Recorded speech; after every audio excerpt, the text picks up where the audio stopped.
tudo, e óbvio, né? O mundo jaz do maligno e a gente vai sendo empurrado, né? Para um alerta que Jesus deixa bem claro aqui, né? Ele é o Senhor, nós somos criação, nós viemos por intermédio dele e tem esse Deus cuidador, esse Pai celestial, né?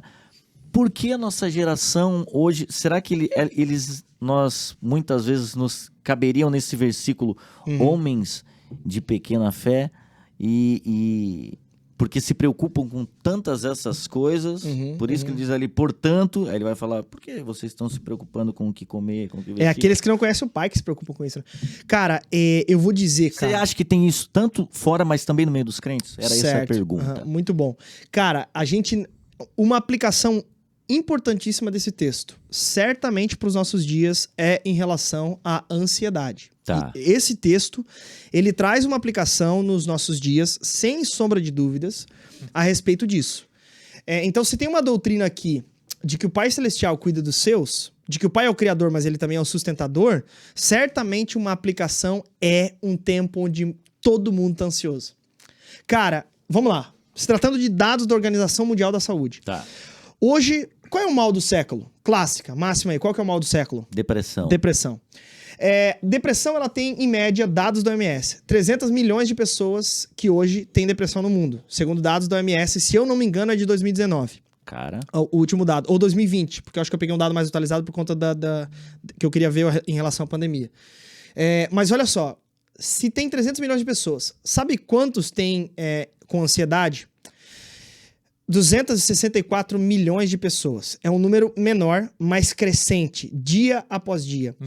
O Instituto de Psiquiatria Paulista, que é o maior instituto desse tipo no país, já considera a ansiedade como mal do século, inclusive superando a depressão. E que vai superar em pouco tempo a depressão. Então veja, nós estamos diante de um problema, mundialmente falando, gravíssimo. E se agravando dia após dia. Se tratando de Brasil, ele está à frente de Irlanda, Estados Unidos, de uma lista de 11 países ele lidera. Uma pesquisa da Universidade da USP, Universidade de São Paulo. 63% dos entrevistados afirmam ter ansiedade. Então vamos lá. Cara, nós estamos num tempo alarmante em relação à ansiedade.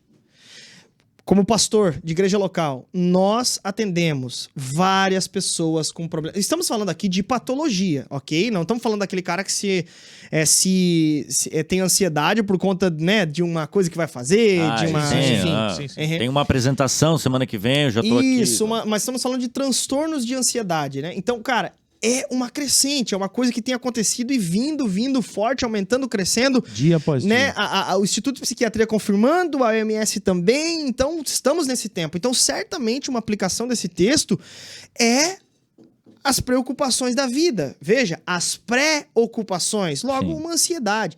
Estamos falando das preocupações aqui nesse contexto não patológica. Jesus está falando sobre comida e bebida. Olha que interessante.